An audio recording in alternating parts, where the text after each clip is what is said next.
आज है 25 जुलाई, दिन है शनिवार। नमस्कार, स्वागत है आपका हमारे चैनल एमपी खबर पर। चलिए शुरू करते हैं आज की ताजा बुलेटिन। जानते हैं सबसे पहले खबरों के हाइलाइट्स, फिर खबरों को विस्तार से जानेंगे। तो चलिए शुरू करते हैं। जहर खाने वाले मरीज के पेट की सफाई में मिनरल वाटर का इस्तेमाल, जांच के आदेश। एमपी में श्रम कानूनों में बड़ा बदलाव, महिलाओं को नाइट शिफ्ट समेत मिलेंगे कई नए अधिकार। एमपी पुलिस में 9,662 पदों पर होगी भर्ती, जल्द जारी होगा नोटिफिकेशन। भोपाल मेट्रो में 25 जुलाई से नई टाइमिंग लागू, दोनों ट्रैक पर दौड़ेंगी ट्रेनें। एमपी परिवहन विभाग की चौकियों से 2 साल में सिर्फ 73 करोड़ की वसूली, व्यवस्था पर उठे सवाल। चलिए अब खबरों को विस्तार से बताते हैं। जहर खाने वाले मरीज के पेट की सफाई में यूज कर लिया मिनरल वाटर, जांच के आदेश। मध्य प्रदेश के डिंडौरी जिला अस्पताल से एक ऐसी खबर सामने आई है जिसने तो भरोसा ही उठा दिया है इलाज पर से। बता दें, लापरवाही का मामला सामने आया है। यहाँ जहर खाने वाले एक युवक के पेट की सफाई करनी थी। गैस्ट्रिक लेवेज के लिए मेडिकल प्रोटोकॉल के तहत इस्तेमाल होने वाले घोल की बजाय बोतल बंद मिनरल वाटर का यूज किए जाने का आरोप लगा है। इस पूरी प्रक्रिया का वीडियो सोशल मीडिया पर वायरल होने के बाद स्वास्थ्य विभाग में हड़कंप मच गया है। मामले को गंभीरता से लेते हुए मुख्य चिकित्सा एवं स्वास्थ्य अधिकारी यानी कि CMHO ने तत्काल जांच के आदेश दिए हैं और ड्यूटी पर मौजूद डॉक्टर व नर्सिंग स्टाफ से स्पष्टीकरण की मांग की गई है। अधिकारियों का कहना है कि यदि जांच में लापरवाही या नियमों का उल्लंघन साबित होता है तो संबंधित कर्मचारियों के खिलाफ सख्त कार्रवाई की जाएगी।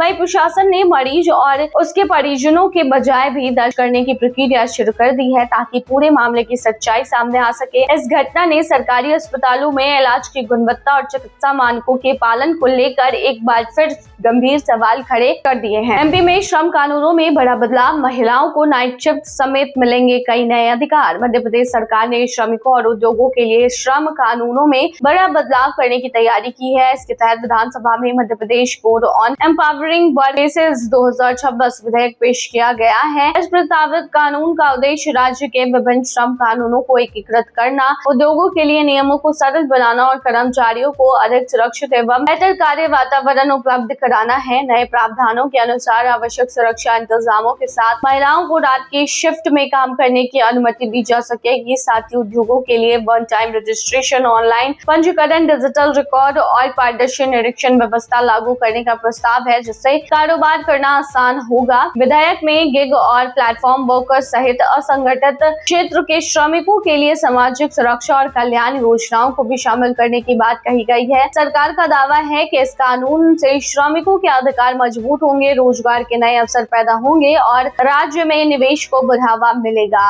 एमपी पुलिस में 9,662 पदों पर होगी भर्ती, जल्द जारी होगा नोटिफिकेशन। आपको बता दें कि मध्य प्रदेश में सरकारी नौकरी की तैयारी कर रहे युवाओं के लिए बड़ी खुशखबरी है। बता दें, राज्य सरकार ने पुलिस विभाग में 9,662 पदों पर भर्ती को मंजूरी दे दी है। गृह विभाग की स्वीकृति के बाद अब भर्ती प्रक्रिया मध्य प्रदेश कर्मचारी चयन मंडल यानी ESB के माध्यम से पूरी की जाएगी और विस्तृत नोटिफिकेशन जल्द जारी किया जाएगा। भर्ती में सबसे अधिक 7,500 पद आरक्षक यानी GD के हैं। इसके अलावा आरक्षक, चालक, सूबेदार, उप निरीक्षक, सहायक उप निरीक्षक, आशु लिपिक, फिंगरप्रिंट, आयुध, फोटो और अन्य पदों पर भी नियुक्तियां की जाएंगी। आधिकारिक नोटिफिकेशन में आवेदन की तिथि, शैक्षणिक योग्यता, आयु सीमा, चयन प्रक्रिया, परीक्षा पैटर्न और अन्य महत्वपूर्ण जानकारी दी जाएगी। सरकार युवाओं को अधिक से अधिक रोजगार के अवसर उपलब्ध कराने के लिए लगातार काम कर रही है और पुलिस बल को मजबूत बनाने के उद्देश्य से भर्ती अभियान चलाया जा रहा है। सरकार का टारगेट है कि कुल 18,000 पुलिस पदों पर भर्ती करना, जिसकी शुरुआत 9,662 पदों से की जा रही है। भोपाल मेट्रो में 25 जुलाई से नई टाइमिंग लागू है, दोनों ट्रैक पर दौड़ेंगी ट्रेनें। बता दें कि भोपाल मेट्रो में यात्रियों के लिए 25 जुलाई से नई समय सारिणी लागू कर दी गई है। अब CBTC सिग्नलिंग सिस्टम को मंजूरी मिलने के बाद मेट्रो ट्रेनें दोनों ट्रैक पर संचालित होगी, जिससे यात्रियों का इंतजार काफी कम हो जाएगा और सेवाएं पहले से अधिक तेज व सुचारू होंगी। नए शेड्यूल के तहत पीक आवर्स में हर 15 मिनट और नॉन पीक आवर्स में हर 30 मिनट पर मेट्रो उपलब्ध रहेगी। पहली ट्रेन सुबह 9 बजे सुभाष नगर से और सुबह 9:30 बजे AM से रवाना होगी, जबकि आखिरी ट्रेन क्रमशः शाम 6:30 बजे से और रात 7 बजे चलेगी। दोनों दिशाओं में मिलाकर प्रतिदिन कुल 50 ट्रिप संचालित की जाएंगी। यात्रियों को डिजिटल टिकटिंग को बढ़ावा देने के लिए रिटर्न टिकट पर 5% और ग्रुप टिकट पर 10% की छूट मिलेगी। मेट्रो प्रबंधन का कहना है कि नई व्यवस्था से रानी कमलापति रेलवे स्टेशन, MP नगर, एम्स, सरकारी कार्यालयों और कोचिंग संस्थानों तक आने जाने वाले यात्रियों को बड़ी राहत मिलेगी। MP परिवहन विभाग की चौकियों से 2 साल में सिर्फ 73 करोड़ की वसूली व्यवस्था पर उठे सवाल। मध्य प्रदेश परिवहन विभाग की प्रवर्तन व्यवस्था को लेकर चौंकाने वाले आंकड़े सामने आए हैं। विभाग की प्रदेश भर में संचालित चेक पोस्टों और वाहन चेकिंग अभियान से पिछले 2 वर्षों के केवल 73 करोड़ रुपए का राजस्व प्राप्त हुआ है। यह जानकारी जो है वो सामने आने के बाद विभाग की कार्यप्रणाली और प्रवर्तन व्यवस्था की प्रभावशीलता पर सवाल उठने लगे हैं। बताया जा रहा है कि प्रदेश में बड़ी संख्या में व्यावसायिक और मालवाहक वाहन संचालित होने के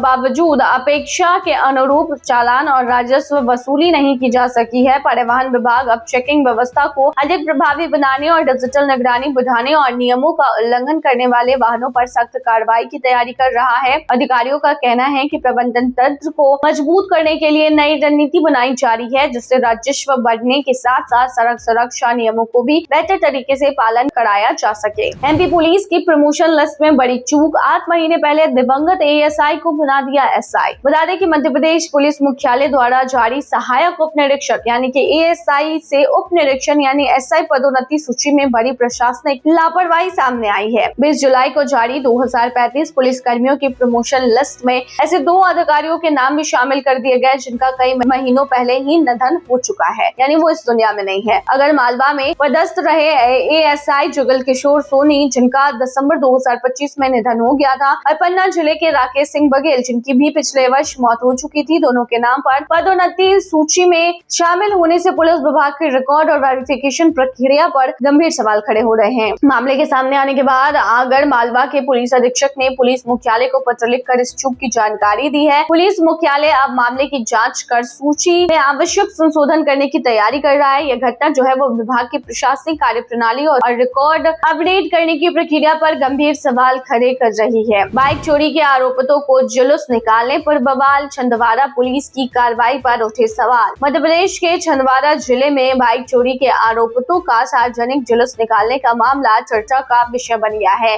पुलिस ने चोरी के आरोपों में पकड़े गए आरोपितों को शहर की सड़कों पर पैदल घुमाया।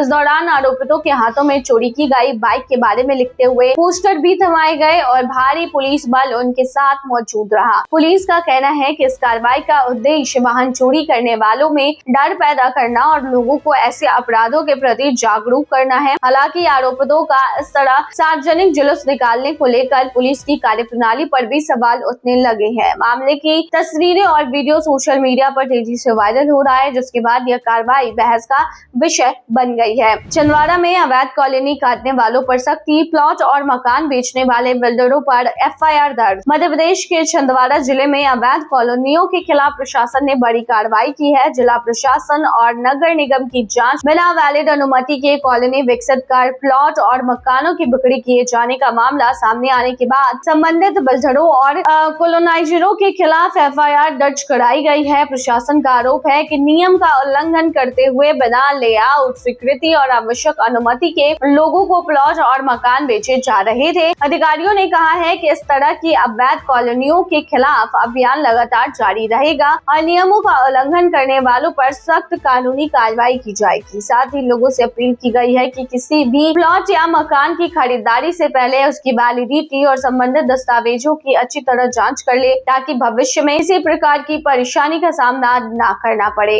ऑपरेशन हमदर्द को बड़ी सफलता, रेलवे स्टेशन पर छोड़कर गए नवजात के माता पिता को पुलिस ने खोजा। आपको बता दें कि ऑपरेशन हमदर्द में बड़ी सफलता पाई है। दरअसल एक मासूम को उसके माता पिता छोड़कर चले गए थे। भोपाल GRP के ऑपरेशन हमदर्द के तहत एक बड़ी सफलता देखने को मिली। रेलवे स्टेशन पर लावारिस मिली एक माह की नवजात बच्चे के माता पिता का पुलिस ने 11 दिनों की लगातार जाँच और तलाश के बाद पता लगा लिया। यह बच्चे 10 जुलाई को भोपाल रेलवे स्टेशन के प्लेटफॉर्म 6 स्थित ऑटो स्टैंड पर मिली थी, जिसके बाद GRP अधिकारी ने उसे सुरक्षित शिशु गृह में भेज दिया और विशेष जांच टीम गठित कर सीसीटीवी फुटेज, रेलवे स्टेशनों और अन्य राज्यों तक सूचना भेजकर तलाश अभियान शुरू किया। जांच में सामने आया है कि बच्चे के माता पिता ने आर्थिक तंगी के कारण उसे रेलवे स्टेशन पर छोड़ दिया था। पुलिस ने दोनों को चिन्हित कर उनके खिलाफ कानूनी कार्रवाई शुरू कर दी। जीआरपी अधिकारियों का कहना है कि पूरे अभियान में आधुनिक तकनीकी, सीसीटीवी विश्लेषण और विभिन्न एजेंसियों के समन्वय की मदद से बच्चे को सुरक्षित उसके खिलाफ कानूनी कार्रवाई शुरू कर दी गई है। जीआरपी अधिकारियों का कहना है कि इस पूरे अभियान में आधुनिक तकनीक, सीसीटीवी विश्लेषण और विभिन्न एजेंसियों के समन्वय की मदद से बच्चे को सुरक्षित उसके परिजन तक पहुंचाया गया है। हरदा में फसल बीमा राशि को लेकर किसानों का प्रदर्शन, 20,000 की लागत पर मिले सिर्फ 70 रुपए। बता दें कि मध्य प्रदेश के हरदा जिले में किसान काफी नाराज नजर आए हैं। दरअसल फसल बीमा की बेहद कम राशि मिली है, जिसकी वजह से किसानों में भारी नाराजगी देखने को मिल रही है। बड़ी संख्या में किसान कलेक्ट्रेट